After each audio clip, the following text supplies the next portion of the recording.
지금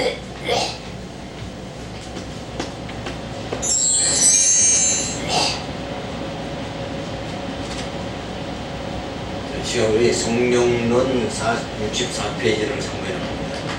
15장에 들어가서 성경과 사심을 얻지 못할 죄를 살펴보는데, 하나님이 결코 용서하지 않을 죄가 한 가지 있다. 성령을 회방하는 것은 사심을 얻지 못한다.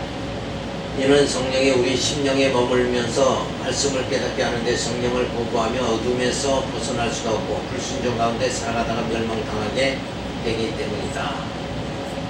자, 우리가 어디 이 땅에 우리가 살아가면서 죄를 짓죠. 죄와 허물을 범하는데 죄를 사함받지 못하는 게 한 가지가 있다. 그것은 뭐예요? 성령을 회방하는 죄다 하는 말씀이죠. 그래서 이 성령을 회방하는 것, 이것은 사함을 받지 못한다는 것은 성령이 오셔서 하는 일이 무엇이냐 하면 말씀을 깨닫게 하고, 그리고 말씀대로 살아가도록 그렇게 해서 우리의 속사람을 새롭게 하고 신의 성품에 이르게 만드는데, 그래서 우리가 하나님 말씀을 깨닫는 것은 인간의 육성으로는 깨달을 수가 없죠. 성령이 깨닫게 해주셔야 돼요. 그래서 성령이 오신 것은 우리에게 지혜와 계시의 정신을 주사 그랬어요. 성령이 우리에게 지혜를 주지 않으면, 영적 지혜를 주지 않으면 말씀을 깨닫고 예수를 주로 영접할 수가 없는 거예요. 그래서 성령을 해방하지 말라 하는 말씀이 주어지죠. 그래서 사함받지 못할 죄가 아닌 것은 뭐냐면, 누구든지 말로 인자를 거역하면 사함을 받으려니와, 누가복음 12장 10절에 나오죠. 그러니까 사람이 믿음이 없을 때 말로 실수한 죄는 사함을 받게 된다. 그래서 베드로가 예수를 다굴기 전 2번이나 부인하였으나 사함을 받고 그리스도의 이름으로 순교를 당하게 되어지죠. 그래서 우리가 이 육신의 예수 택함을 받은 창세전, 우리가 예수 그리스도 안에서 택함을 받았는데 이 땅에 살아가면서 여러 가지 많은 허물을 범하죠. 죄를 짓죠. 그런데 그것은 뭐냐? 육체의 죄를, 육체를 통해서 죄를 짓는 것은, 그것은 행위의 죄를 짓는 거예요. 그러니까 이 행위로 범죄하는 이 모든 것. 그러니까 베드로가 닭 울기 전에 예수를 3번 부인했죠. 그럼 베드로는 결국은 천국에 갈 수가 없잖아요. 그런데 베드로가 예수님을 부인했지만은 성령이 임하고 나서 오히려 베드로는 뭐예요? 예수 이름으로 핍박을 받고 마지막 예수 이름으로 순교를 당해요. 그러니까 성령이 깨닫게 해주는데 깨닫기 전에 육체의 행위, 이것은 결국은 다 사함을 받을 수 있게 된다 하는 말을 해주는 거예요. 그러니까 우리가 정말 믿음 없이 그저 육체의 행위로 우리가 천국에 가는 것이 아니니까, 행위의 범죄 이런 게 아직은 우리가 신령한 몸, 부활의 몸이 되기 전까지는 아직 우리가 미완성이잖아요. 그래서 이렇게 나타나지만 성령을 해방하지는 말아야 된다 하는 말씀을 해주고 있어요. 그래서 두 번째, 사함받지 못할 죄는 뭐냐? 한 번 비침을 얻고 하늘의 은사를 맛보고 성령에 참여한 바 되고 하나님의 선한 말씀과 내세의 능력을 맛보고 타락한 자들은 다시 새롭게 하여 회개케 할 수 없나니, 이는 자기가 하나님의 아들을 다시 십자가에 못 박아 현재 욕을 보임이라. 하늘의 은사를 맛보고 성령에 참여한 자라 하더라도 예수를 영접하지 않으면 구원을 받지 못한다. 자, 요걸 이제 우리가 도형으로 구체적으로 살펴보면, 세 번째는 하늘의 은사를 맛본 자라도 예수를 배척한 자는 심판을 받고 멸망을 당한다. 사망에 이르는 죄는 예수를 믿지 않는 죄다 하는 것을 알 수 있어요. 자, 그래서 사함을 받을 수 있는 죄는 뭐냐면 육신이 연약하여 범하는 죄를 말하는 거예요. 그러니까 예수는 확실히 우리가 영접하고 믿는데, 그리고 영적으로 예수를 부인하지 않는 그런 성령의 인도함을 받고 있지만 육체적으로 뭐예요? 연약해서 범하는 죄가 있다. 그래서 그런 죄들은 사함을 받을 수 있는 죄다 하는 것을 말해주죠. 그래서 말로 범하는 죄는 뭘 말하냐면 이생의 자랑입니다. 그리고 행위로 범죄하는 죄는 육신의 정욕, 안목의 정욕이죠. 그래서 이런 우리가 이렇게 예수 믿어도 뭐 이렇게 자랑 막 하잖아요. 남편 자랑하고 뭐 자녀 자랑하고. 근데 그런 것들은 영적인 게 아니잖아요. 육체의 허물이다. 이렇게 보는 거예요. 자, 그러면서 행위로 범죄하는 자는 육신의 정욕, 안목의 정욕이죠. 그러니까 권력과 명예와 부를 탐하는 이런 마음, 거기에 끌리는 우리의 이 육신의 행위, 이런 것들은 결국은 행위로 범하는 죄인데, 그런 죄들은 사함받을 수가 있다. 사함받을 수 없는 죄는 뭐냐면 영이 패역하여 범하는 죄를 말하죠. 자, 하늘의 은사를 맛보고 성령의 참여 안 받고 내세의 능력을 맛보았어도 타락하면은 회개하지 못하면 그리스도를 십자가에 못 박은 자는 구원받지 못한다는 거죠. 그러니까 여기서 하늘의 은사를 맛보고 성령의 참여 안 받고 내세의 능력을 맛보았다 하는 말은 하늘의 은사를 맛보고, 이런 말은 요 구약 성도들의 이스라엘 백성들이 애굽에서 출애굽해서 광야에서 만나를 먹죠. 그게 그런 하늘의 은사를 맛보는 거예요. 그러더라도 결국은 뭐예요? 유대인들이 예수를 십자가에 못 박아서 결국 구원받지 못하게 된다. 그래서 이스라엘 백성들은, 구약시대의 이스라엘 백성들은 하나님으로부터 정말 애굽에서 출애굽하고 홍해를 바다를 건너는 그런, 또 만나를 먹고 매출하기, 이런 생수를, 반석을 쳐서 생수를 먹는 이런 엄청난 하늘의 은사를 맛봤다. 그러더라도 유대인들이 예수를 십자가에 못 박아 버림으로 인해서 뭐예요? 저들이 구원에 이르지 못하도록 이렇게 되어진 거예요. 물론 이제 유대인들을 그렇게 해서 처음 세계 만방에 흩으시지만 마지막 때 유대인들을 구원에, 예수를 영접하고 구원받도록 그렇게 만드시는 거죠. 그래서 여기서 원리는 뭐냐? 결국 예수를 십자가에 못 박는 자는 구원받지 못한다 하는 말을 해주고 있습니다.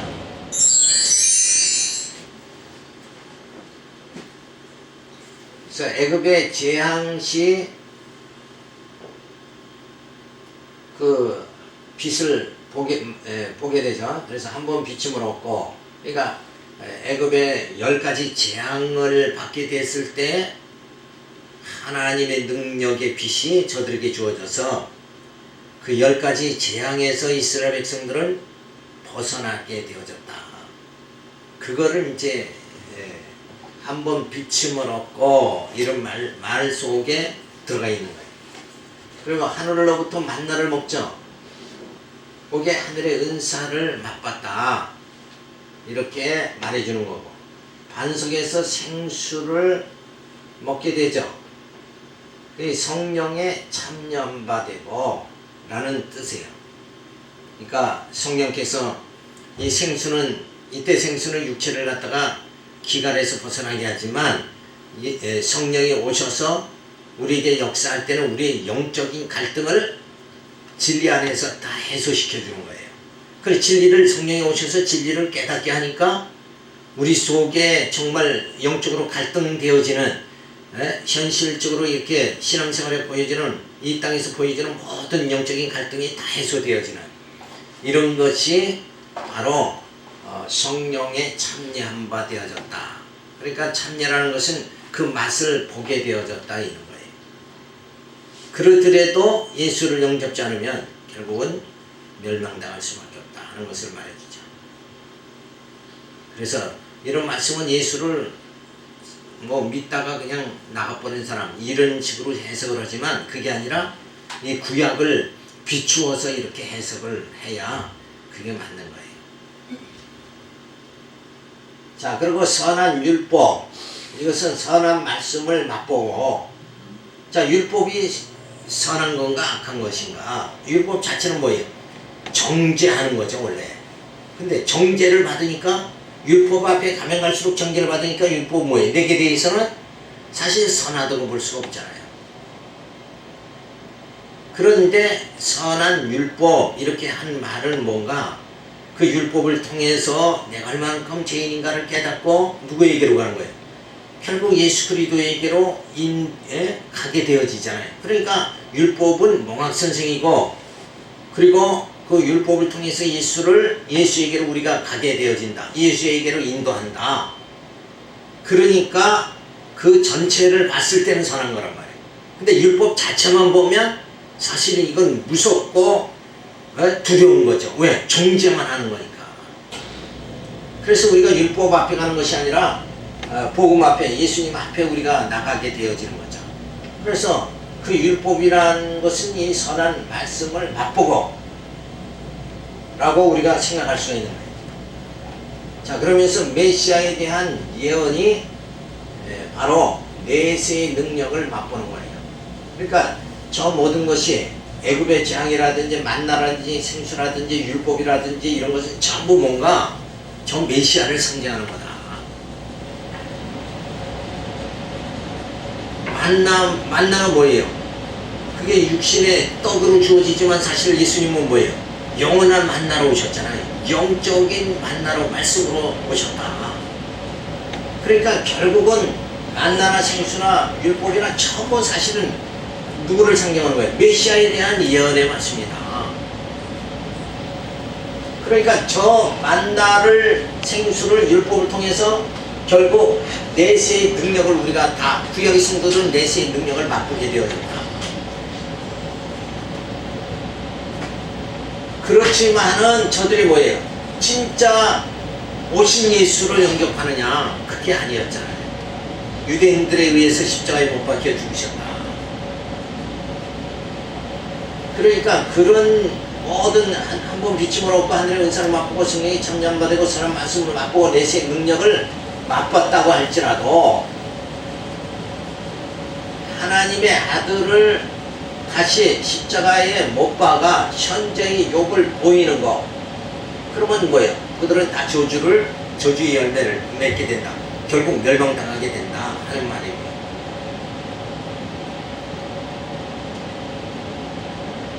자, 결국은 우리가 예수를 통해서만이, 예수를 믿음으로만이 구원에 이르게 되어진다 하는 것을 말해줍니다.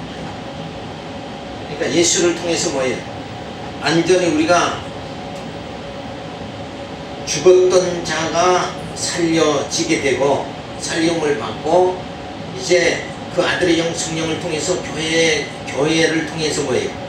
이제 진리로 우리의 속사람이 날로 신의 성품으로 변화가 되고, 그리고 끝내는 부활의 몸, 신령한 몸을 입게 되어지고, 그래서 신령한 몸으로 하나님의 나라, 영원한 나라에 들어가게 되어질 때만이 뭐예요? 그런 과정을 다 밟아야 결국 구원받게 되어진다. 그래서 하나님께서는 다 한번 비춤으로 하늘의 은사를 맛보고 성령이 참면되고 선한 말씀을 맛보고 내세의 능력을 맛보게 구약의 성도들을 그렇게 이끌어줬지만 결국은 예수를 십자가에 못 박아서 저들은 저주받게 되어졌다. 그래서 세계 만방에 흩어지는 역사가 주어졌다. 그러니까 늘 우리는 뭐예요? 그 보이는 거, 이것이 전부가 아니라 보이지 않는 그것을 우리가 향해 사도벌 같이 표들을 향해서 줄다름 쳐야 된다. 그래서 내가 조금 신앙생활 했다, 말씀 깨달았다, 이렇게 했다고 할지라도 그것은 하나의 다 뭐예요? 모형과 그림자에 불과한 거라고요.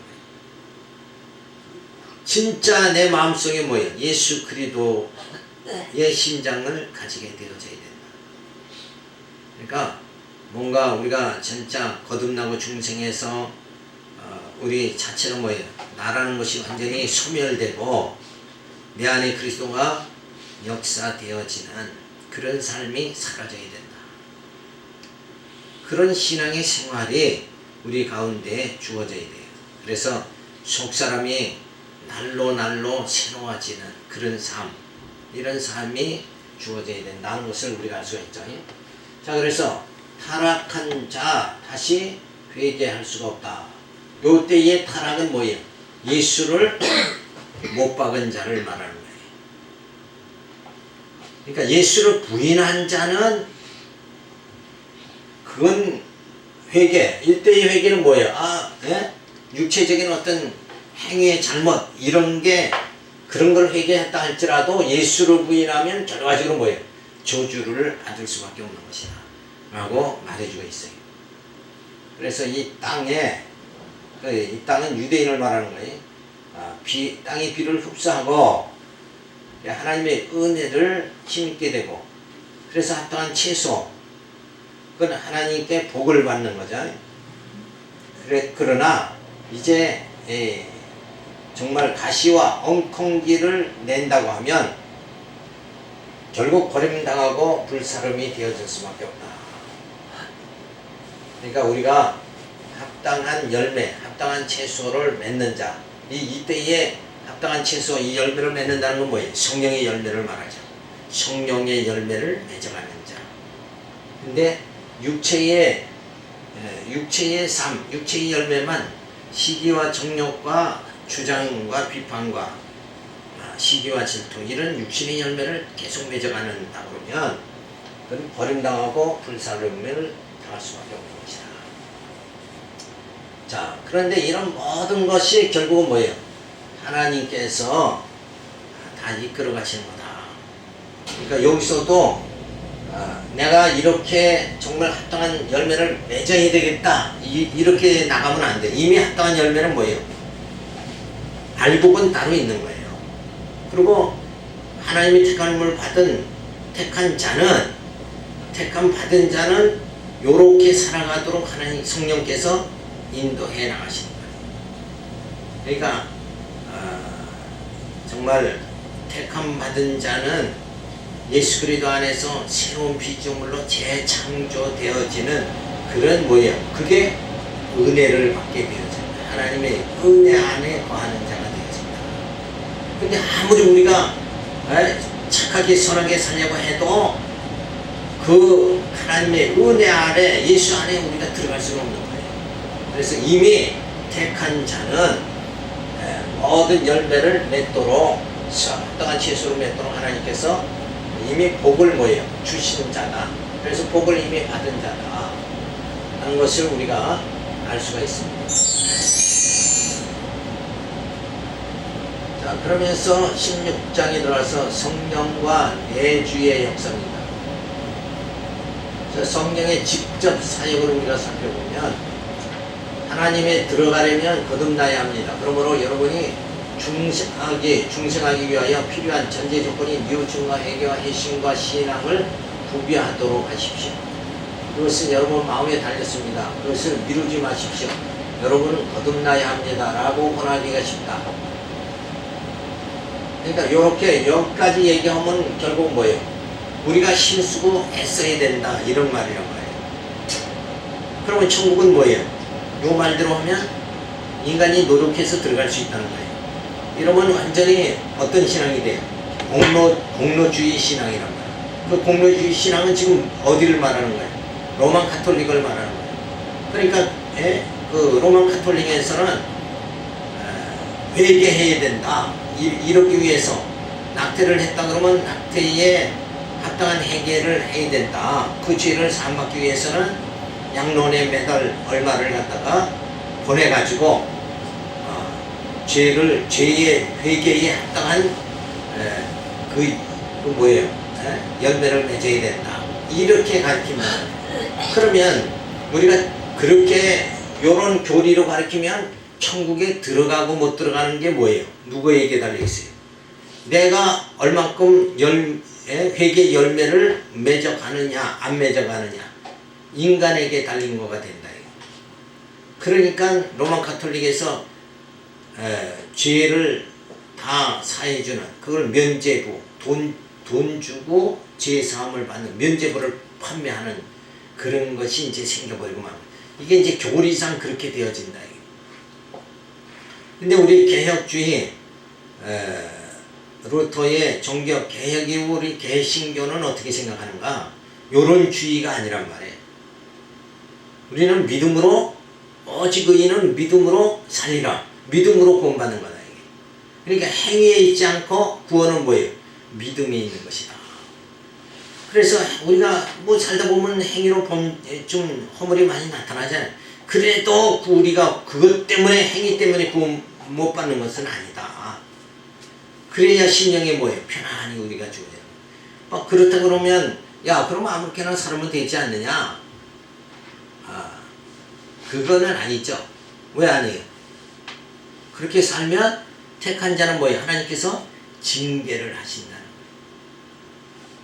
그러니까 그럼 하나님 앞에 매 맞고 한 바퀴 돌고 두 바퀴 돌고 세 바퀴 돌고 그러고 바로 신앙생활 하는 것보다 그렇게 하는 것이 아니라 바로 깨닫고 그렇게 살지 말아야 되는 거죠. 그러니까 매 맞고 깨닫는 것보다 매 안 맞고 깨닫는 게 더 지혜로운 자다. 자, 그래서 이렇게 뭘 해야 됩니다. 뭘 하지 말아야 됩니다. 요게 바로 뭘 말하는 거예요? 그게 율법이라는 거예요. 그러니까 율법 신앙이 바로 이런 신앙이에요. 자꾸 율법에 매이게 만드는 거예요. 그런데 우리 교회사에서 보면 사도 바울이 이방인 교회를 많이 세웠잖아요. 그랬는데 문제가 있어요. 진짜 율법을 지켜야 되느냐 안 지켜야 되느냐 이런 문제가 터지니까 바울이 이제 그 이방인 교회가 질문을 하죠. 예루살렘 교회에 가서 사도들에게 우리 이방인도 율법을 지켜야 됩니까 말아야 됩니까 이렇게 해가지고 질문을 하게 되죠. 그러니까 이제 예루살렘에서 베드로와 모든 사도들이 회의를 합니다. 그때에 어떤 결정이 났어요? 이방인도 우리같이 할례받고 율법을 지켜야 된다. 이렇게 결의가 난 게 아니라 어떻게 우리도 지키지 못하는 율법을 이방인들이 예수를 영접하고 지껏 기쁨으로 살아가는데 저들에게 또 율법을 지키라고 할 수가 있느냐? 그럴 수는 없다. 우리도 지키지 못하는 걸 어떻게 이방인들에게 지키라고 할 수 있느냐? 자, 그러면서 그렇지만 그래서 이방인과 유대인과의 충돌은 계속 주어지잖아요. 그러니까 거기서 사도들이 결정한 것이 있어요. 그게 뭐예요? 율법은 지키지 말라. 그런데 다만 서로가 유대인과 이방인들이 충돌하지 않도록 네 가지만 조심하면 된다. 이렇게 결의를 하게 됩니다. 그 네 가지가 뭐냐 하면 우상의 제물이죠. 우상의 물건을 우상의 제물로 먹는 거 이거 함부로 먹으면 안 된다. 그 다음에 뭐예요? 음란하지 말아야 된다. 음행을 범하면 안 된다. 그 다음에는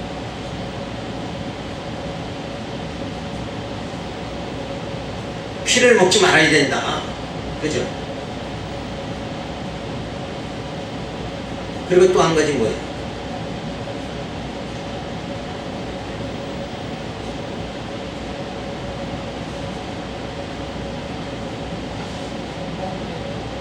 목매인 거 맞아요. 목매인 거는 먹지 말라. 이렇게 해가지고 네 가지를 말해주고 그거 외에는 그거는 금하되 그렇게 해서 유대인과 이방인들이 충돌되지 않도록 이렇게 하고 그 대신 뭐예요? 율법은 우리도 뭐 지키는 거니까 지키지 말라. 이러고 이미 사도들에 의해서 초대교회 때 완전히 결정이 다 난 거예요. 그런데도 오늘날 뭐예요? 이렇게 해야 됩니까? 이거 하지 말아야 됩니다. 자꾸 십계명은 지켜야 됩니다. 뭘 해야 됩니다.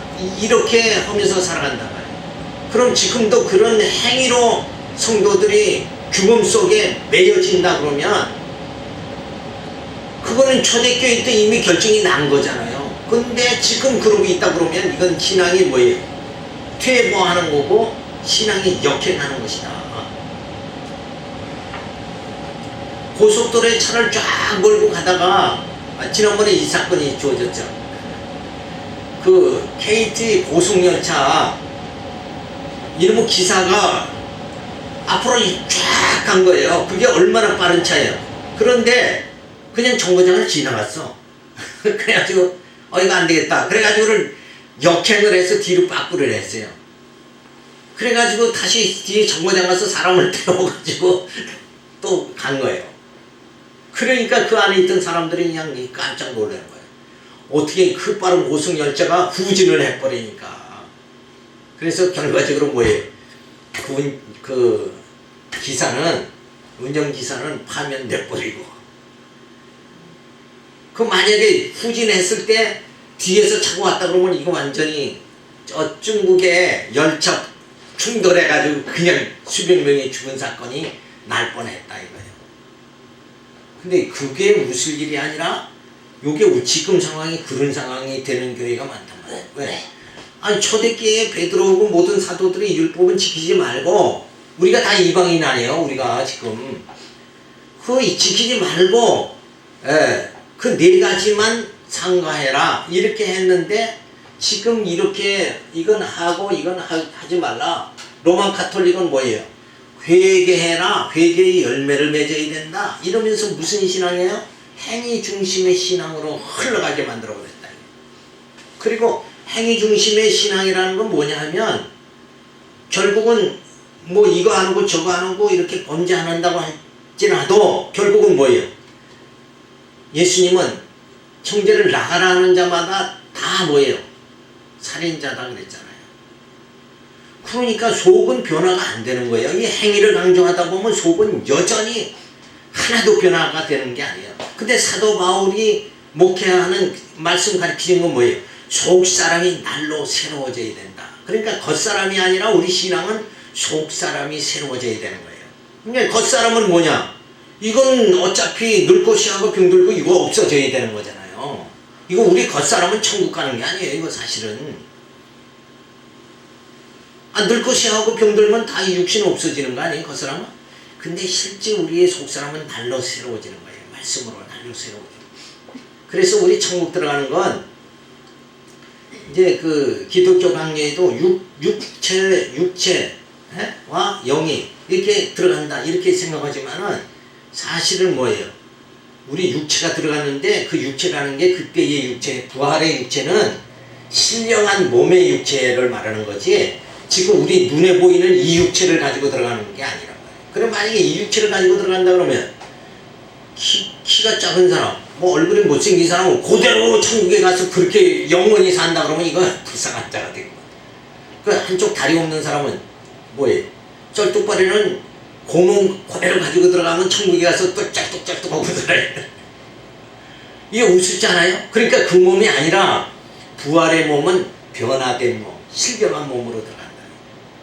거기 천국에는 뭐예요? 남자 여자? 그게 필요 없어요. 영적으로는. 그런 신령한 몸으로 우리가 들어가니까 이 육체의 행위라는 것은 이건 진짜 아무짝에도 못 쓰는 거다 이거예요. 근데 그 육체의 행위로 사람들을 영혼을 전부 올가 매고 살아간다 이거예요. 이게 바로 그 말씀이다. 누가 해결해 줬는데? 사도들이 이미 율법은 지킬 필요 없다 하고 선언해 줬는데 지금도 율법 신앙대로 살아간다 이거예요. 이걸 안 하면 그건 완전히 천국 못 가는 것 같이 생각하고 이렇게 생각하는 게 아니라 우리 심령의 변화, 내가 정말 주님을 구속주로 믿는, 주로 영접하는 그런 하나님의 여호와이심을 믿는 신앙. 오늘날 교회가 그렇게 나가야 돼요. 예수가 그리스도고 하나님은 여호와시다, 이런 신앙으로 우리 심령이 그렇게 믿어지고 그 신앙으로 나가야 된다. 그 심령으로 나가야 된다. 그런데 어떻게든지 착하게, 예수 믿으면 착하게 살고 그래야 복 받고 이런 식으로 나간다. 이게 삼박적 구원식으로 나가는 게 기독교가 아니다. 그건 완전히 외형적이고 그건 없어지는 거다. 자, 그래서 이렇게 거듭나야 됩니다. 뉘우쳐야 된다. 회개해야 됩니다. 뭘 해야 됩니다.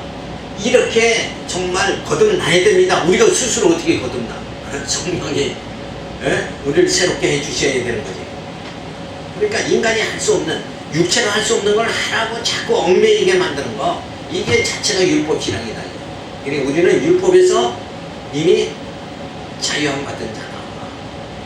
그래서 우리는 율법을 지키는 것이 아니라 뭘 지켜야 돼요?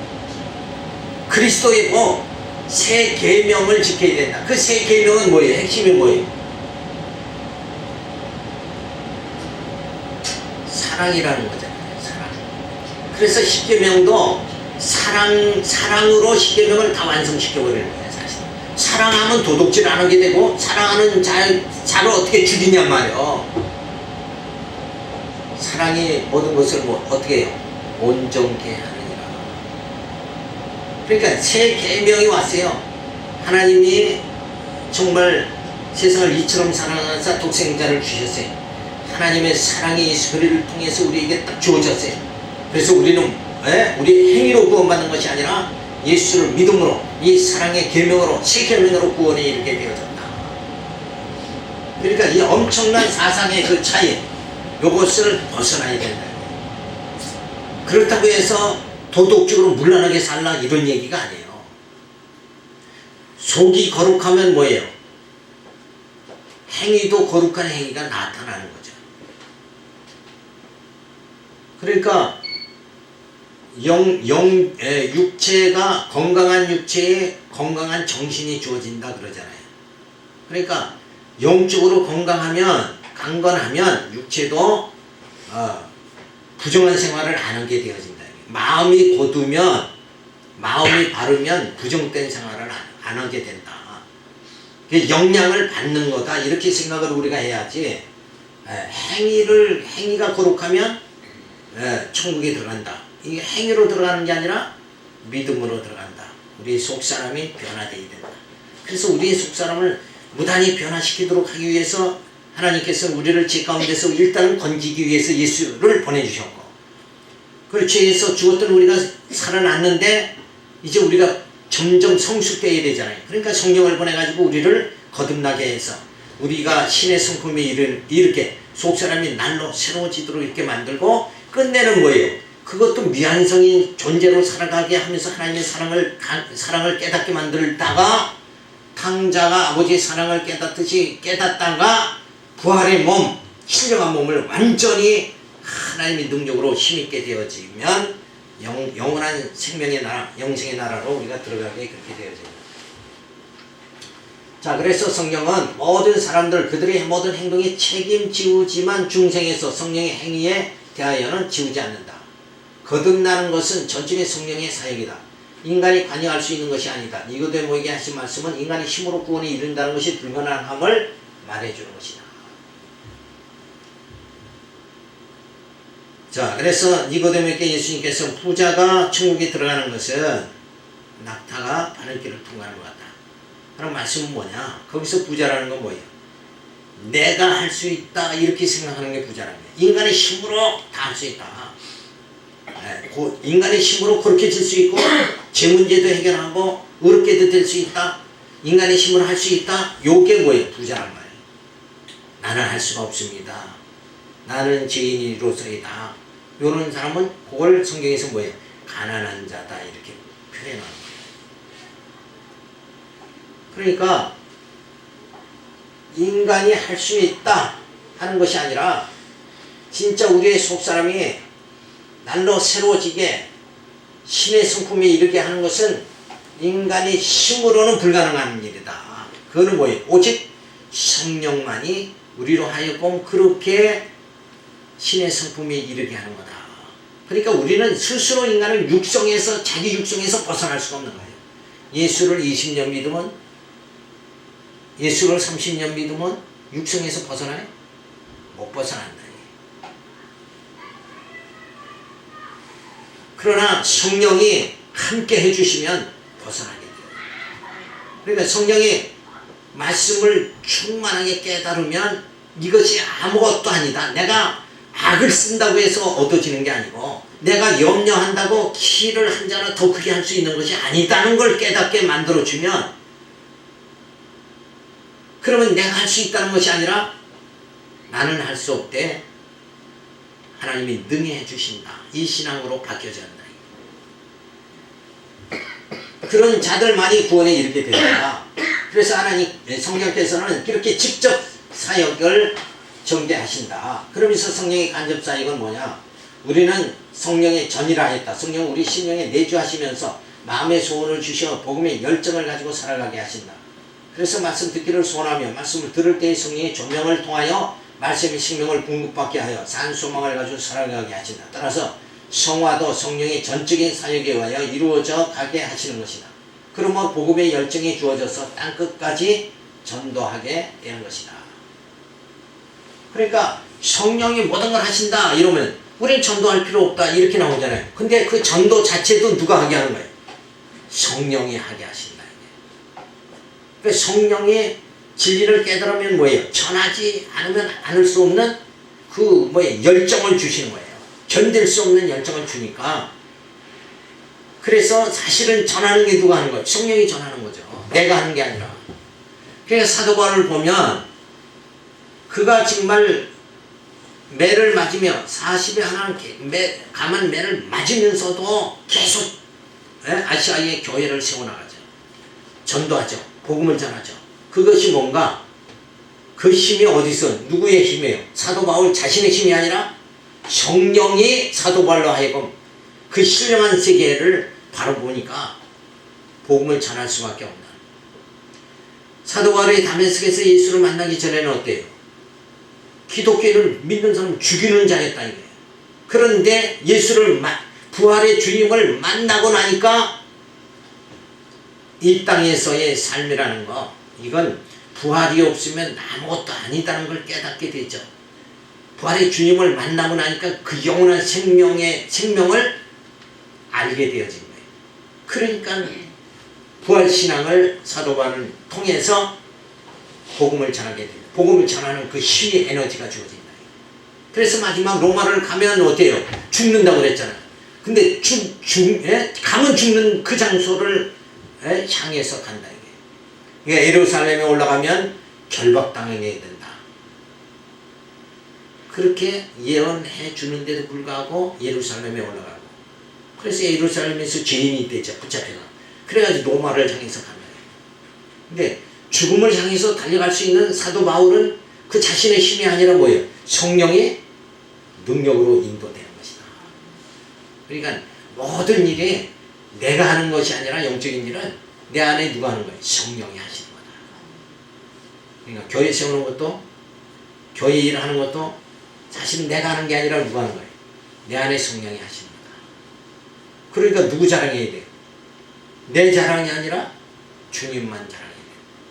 근데 나이 많은 권사님이 내가 그 교회를 세웠다 이러고 그 자랑. 그런데 내가 이 모양 이 꼴이 됐네 이러고 코가 쓱쩍 빠지니까 노년의 쓸쓸함이 황혼의 쓸쓸함이 밀려드는 거예요. 그러니까 그렇게 하나님이 나를 나 젊은 시절에 하나님이 나를 성령께서 나를 붙잡아서 주의 선한 일을 그렇게 하며 교회를 세우게 해주신 그것이 내게는 얼마나 영광인가. 그죠? 나를 그렇게 쓰셔.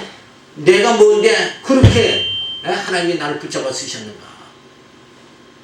그래서 나를 붙잡아 내 젊은 날에 나를 그렇게 붙잡아서 교회를 세우도록 영광의 일을 하도록 붙잡아 주신 그 하나님 너무나도 감사하다. 그러면서 노년을 뭐해? 그 기쁨으로 살아가야 된다. 내가 교회 세웠는데 뭐래요? 내 행위를 갖다가 붙잡고 살려니까. 그러니까 고독함에 빠지는 거예요. 그래서 성령이 간접사역은 뭐냐? 말씀을 듣게 하고 깨닫게 하고 그리고 그 말씀의 생명을 공급받게 해가지고 말씀의 소망 속에 살아가게 하는 이런 역사를 성령이 해주신다. 그리고 성령의 직접 사역은 뭐예요? 우리를 거듭나게 해주시고 우리의 속 사람을 날로 새롭게 성령께서 내 안에서 역사해 주시고 그리고 간접 사역은 말씀을 자꾸 듣게 만들고 깨닫게 만들고 이렇게 해주시는 사역이 주어진다. 그러니까 우리는 다 성령의 직접 사역도 받고 간접 사역도 지금 받고 있는 것이다. 그러니까 내가 사는 것은 내가 사는 것이 아니라 내 안에 그리스도가 사신다. 이렇게 내 삶 자체가 내 것이 아니라 뭐예요? 그렇게 살게 성령이 나를 인도하시는 것이다. 이렇게 그래서 내 삶의 주체가 누구예요? 내 삶의 통치자, 주권자가 누구냐? 바로 예수 그리스도다. 이렇게 되어져야 선을 행하되 낙심하지 않는 자가 된다. 내가 주체가 되면 내가 이렇게 착하게 살았는데 왜 하나님은 나에게 이렇게 고난을 주시는가? 이러니까 뭐예요? 스스로 좌절하게 되는 거다. 그러니까 늘 우리가 요 말씀의 진리를 깨닫고 항시 나라는 것을 벗어나야 돼. 언제든지 성령이 나와 함께 해주신다. 내가 이 일을 하는 것은 성령이 하시는 거다. 이렇게 우리가 깨달아가야 돼. 그래서 성령의 직접사역 창조시의 선택과 유기, 택한 자를 택하고 버리는 것, 또 타락해서 사형체가 되고, 그리고 중생하게 하죠. 생명체. 그러나 아직 미완성이에요. 그리고 죽고 썩어지고, 그 다음에 부활의 몸, 신령한 몸을 온전히 있게 하는 이 모든 사건들이 성령의 직접 사역이다. 이렇게 봐야 된다. 내가 왜 이 모양 이 꼴로 사나? 이렇게 좌절하면 안 돼. 성령께서 나를 이렇게 낮추기도 하고 성령께서 나를 높이시기도 한다. 그래서 우리는 이 타락은 낮추시는 거 하잖아요. 그렇게 낮추시는 게 아니라 중생 변화시키고 부활의 몸 그리고 영원하게까지 해주신다. 그러니까 이 모든 것을 누가 하는가? 내가 하는 것이 아니라 성령이 해주신다. 자, 그래서 성령이 나를 때로는 고난받기도 하지만 성령이 나를 형통하게 해주시고, 끝내는 뭐예요? 기업의 영광을 맛보게 해주신다. 그러니까 이 소망을 부여잡는단 말이에요. 소망을 부여잡아야 돼. 항시 성령이 나의 현실의 이 추함을 보는 것이 아니라, 낮아짐을 보는 것이 아니라 나를 높여주시는 것, 예? 하늘의 그 은사를 맛보게, 그리고 그 기업의 영광을 맛보게 해주신다. 요거를 늘 우리가 생각하면서 소망을 가져야 됩니다. 그래서 성령의 간접 사역은 신앙하는 마음을 주시는 거죠. 그리고 말씀을 조명 깨닫게 해주시는 것. 그리고 하나님의 섭리를 깨닫고 지혜를 얻게 만들어 주시는 것. 그리고 총명으로 삶을 분별하여 적용하게 만들어 주시는, 이런 게 성령이 그렇게 하시는 거예요. 그러니까 성령이 지혜와 계시의 정신을 주지 않으면 내 삶의 현실에 고난이 닥치면 이 고난을 해석할 능력 자체가 없어진다.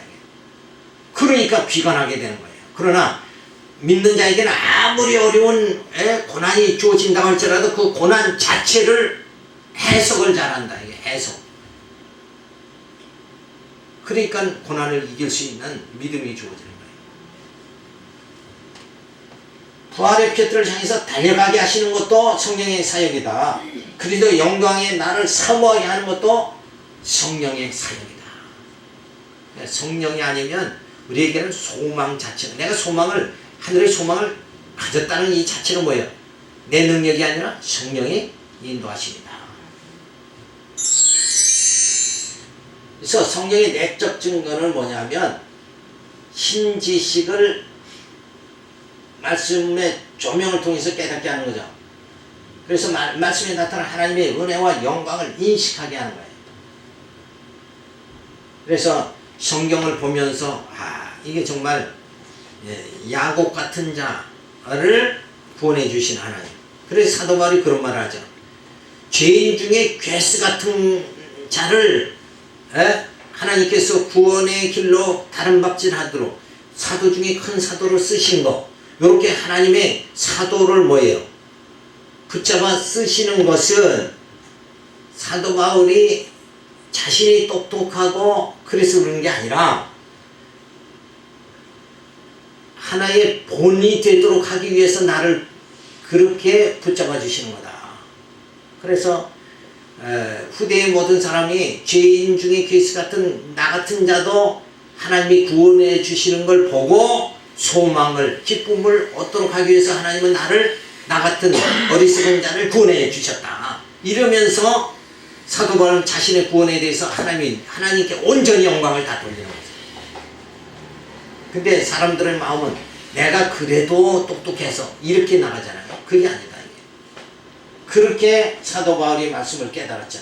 그래서 하나님의 은혜와 영광을 인식하는 것, 이거의 성령의 사역이다. 그리고 성경의 권위를 통해서 말씀을 증거해 주시죠. 그래서 성경이 객관적으로 분명한 진리를 가지고 있다는 것을 명확하게 제시해 준다. 그래서 성령이 함께 해주셔야 내가 믿는 진리가 바로 이것이다 하고 자신의 그 그리스도의 도, 믿는 바 그 도를 확실하게 붙잡게 되어진다. 자, 그러면서 구원의 확신이 주어지는 거예요. 말씀의 적용이 주어지는 거예요. 성령을 통해서. 성령을 통하여 생명력이 전달되도록 말씀을 실제로 적용시켜 주시는 분이 누구냐? 성령이시다. 그러니까 성령이 아니면 설교 뭐 맨날 들어도 그 말씀이 내게 생명력이 주어지잖아. 그 말씀이 내게 소망이 되질 않는다. 그러니까 뭐예요? 뭐가 없어요? 신앙의 성장이 없는 거예요. 맨날 멈춘 상태에서 그대로 안진뱅이 신앙이 그냥 돼버린 것 같아요. 그래서 갈등은 성령의 객관적 권위가 성령의 내적 증언을 통하여 주관적으로 확립된다고 봤다. 그래서 성경은 신적 계시에 의해 확립된다. 요 계시의 말씀이 내 안에 적용되도록 실제 내 안에 하나님의 이 진리의 말씀이 내게는 뭐예요? 소망이 되어질 수 있도록 말씀의 힘이 내게 주어질 수 있도록 그렇게 역사해 주시는 분이 누구냐? 성령이시다. 성령이 아니면 우리는 아무것도 할 수가 없는 거예요. 듣지도 못하고 깨닫지도 못하고 또 깨달았으면 뭐예요? 신앙의 삶이 나타날지도 못한다. 그래서 왜 저 사람이 저렇게 신앙생활을 하는가? 그것은 뭐예요? 성령의 역사가 없기 때문에 그렇다. 그래서 우리가 이 성령이 나를 붙잡아 주시면 정말 우리는 우리의 속사람이 날로 새로워지고 신의 성품에 이르게 되고 말씀이 내게 정말 깨닫게 되어지는 내 삶에 적용이 되는 삶이 주어지게 되어지는 거예요. 그러니까 약방에 가면 뭐가 있어요? 감초가 있듯이 감초가 없으면 안 되잖아요. 마찬가지로 성령이 내 삶에 활력소를 부려주고 불어넣어지고 생명력을 불어넣어지는 그러니까 진리가 복음이 내 안에 생명의 역사로 나타나게 적용해 주시는 분이 누구냐? 성령이시다. 그렇지 않으면 우리는 말씀 따로 나 따로 그러니까 설교를 들어도 그렇게 성령의 역사 안에서 깨닫지 못하면 어떻게 되는가? 얘는 끝나면 자기 윤리관으로 살아간다. 이게. 그건 성령이 생명의 전달이 안 돼서 그렇다. 그래서 늘 우리는 더 지혜의 말씀을 깨달을 수 있고 성령이 충만하기를 늘 간구해야 하는 그런 신앙이 주어져야 돼요. 그래서 무엇을 주세요 하는 것이 아니라 성령이 함께 하시기를 늘 그래서 하나님의 신이 나를 떠나면 나는 뭐예요? 그냥 마른 막대기에 불과한 거 아닌가. 그래서 성령이 나와 함께 해주시기를 늘 간구하는 그런 생활이 주어지기 바라와서 오늘 말씀드렸습니다. 기도합니다. 할렐루야. 감사를 드립니다. 성령이 우리 안에 늘 역사되어져서 이제 우리의 삶이